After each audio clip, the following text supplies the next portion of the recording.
성도 여러분 안녕하세요. 오늘은 슬기로운 교리생활 19번째 시간입니다. 19번째 질문은 형벌을 면하고 다시 하나님의 은혜를 누릴 방법이 있습니까? 입니다. 이에 대한 답변 함께 읽어보겠습니다. 있습니다. 우리는 구속자에 의해 하나님과 화해하게 됩니다. 우리가 느끼는 하나님에 대한 이미지는 어떠하신가요? 대개는 사랑의 하나님을 많이 떠올립니다. 우리 자신의 양을 안으시고 품어주시는 그 하나님. 사랑은 허다한 죄와 허물을 덮는다고 하죠.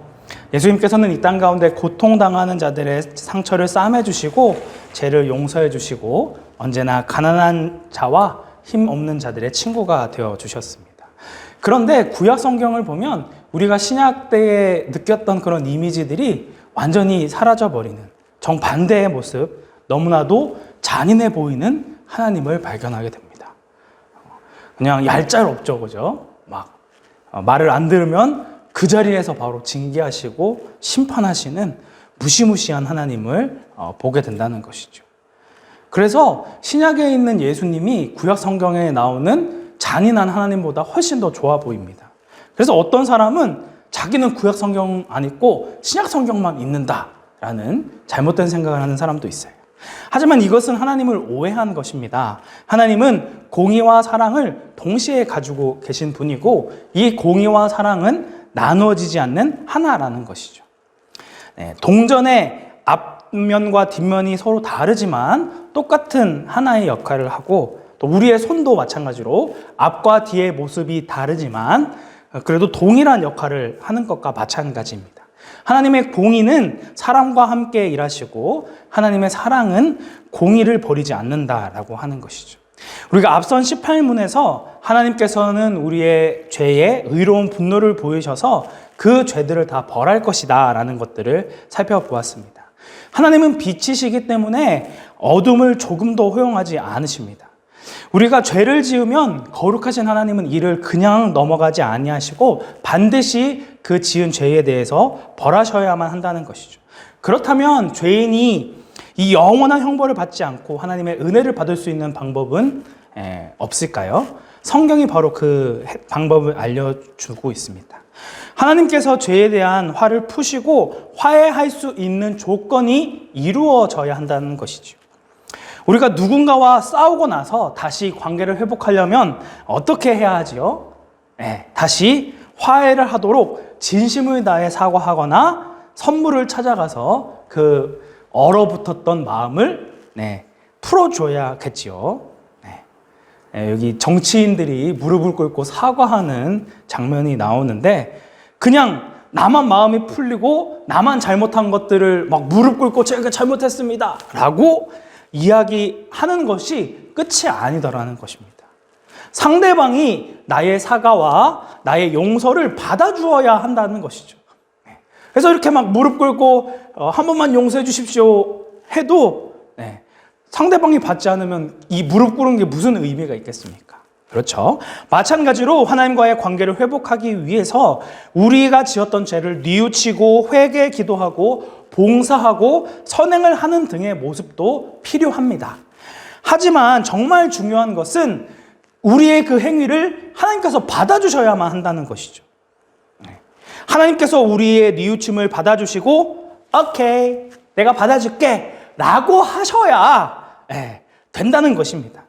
우리는 우리 입장만 생각해서 내가 열심히 기도하고 열심히 은혜를 구했으니 하나님께서 용서해 주시겠지 라고 막연하게 생각하지만 그렇지 않다는 것이죠. 앞서 말씀드렸다시피 하나님은 사랑이 많으신 분이신 동시에 공의로우신 하나님이십니다. 당신이 약속하신 것을 결코 바꾸지 않으시는 신실하신 분이라는 것이죠. 우리가 회개기도 하고 선행을 했다고 우리가 지었던 죄를 아무렇지 않게 없애주시지 않는다는 것입니다. 그렇다면 우리가 이 하나님의 의를 만족시킬 만한 방법은 무엇이 있을까요?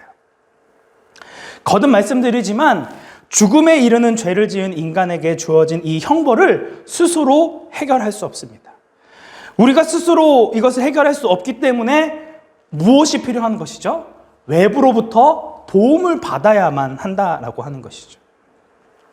우리의 삶을 돌이키는 그런 모습이 필요하다라고 하는 것입니다. 우리의 생활의 일수품이 되어버린 이 핸드폰이 고장나면 어떻게 고칠 수 있을까요? 잘못해서 떨어뜨려서 액정이 깨졌을 때, 얼마나 그 마음이 아픕니까? 그죠? 네. 이걸 어떻게 고칠 수 있죠? 네. 핸드폰을 만든 공장에서 여러 교육을 받은 수리 기사님을 통해 고칠 수 있습니다. 마찬가지로, 차가 너무 많이 아파하고 있어요. 그죠? 네. 이렇게 차가 부서지고 고장이 나면 어떻게 이걸 고칠 수 있죠? 마찬가지로 자동차를 만든 공장에서 교육받은 정비사들이 고칠 수 있습니다. 그러면 우리에 대한 문제는 누가 해결해 줄 수 있을까요? 인간을 창조하시고 지으신 우리의 창조주 하나님만이 우리의 죄를 해결해 주실 수 있다는 것입니다. 하나님께서 나서야만, 하나님께서 우리에게 간섭하시고 우리의 문제를 해결해 주셔야만 가능하다라고 하는 것이죠. 그렇다면 하나님께서는 죄로 인해 이 멀어진 관계를 어떻게 회복시키길 원하실까요? 어떻게 하면 하나님의 공의도 충족되고 하나님의 사랑도 보여줄 수 있는 두 마리의 토끼를 다 잡을 수 있을까요? 그 방법은 바로 우리를 구원하시기 위해 하나밖에 없는 독생자 예수님을 이 땅 가운데 보내셨다라고 하는 것입니다. 사람들이 도저히 상상할 수 없는, 생각할 수 있는 이 방법을 택하신 것이죠. 하나님께서는 아무런 잘못이 없는 이런 어린 양과 같은 당신의 하나밖에 없는 아들을 이 세상에 보내셔서 지옥의 무서운 고통과 영원한 형벌을 받도록 하셨습니까? 왜 이렇게까지 하셔야만 했을까요? 하나님께서 우리를 사랑하시기 때문입니다. 우리가 지은 죄 때문에 우리는 필연적으로 죄의 형벌을 받을 수밖에 없고 영원한 고통을 받아야 하지만 우리를 사랑하시기 때문에 예수님을 보내셔서 우리를 대신하여 죽게 하심으로 우리의 죄를 용서해 주셨다는 것입니다. 이것만이 우리가 구원을 받을 수 있는 유일한 방법이라 할 수 있습니다. 오늘 답변에 나온 구속자가 바로 예수님이십니다. 자, 이 구속자는 한자어인데요. 이 구는 구원하다라는 뜻을 가지고 있고, 속은 대가를 치르고 돈을 치르고 그 존재를 자유케 해준다. 노예 신분에서 자유케 한다라는 의미를 가지고 있습니다.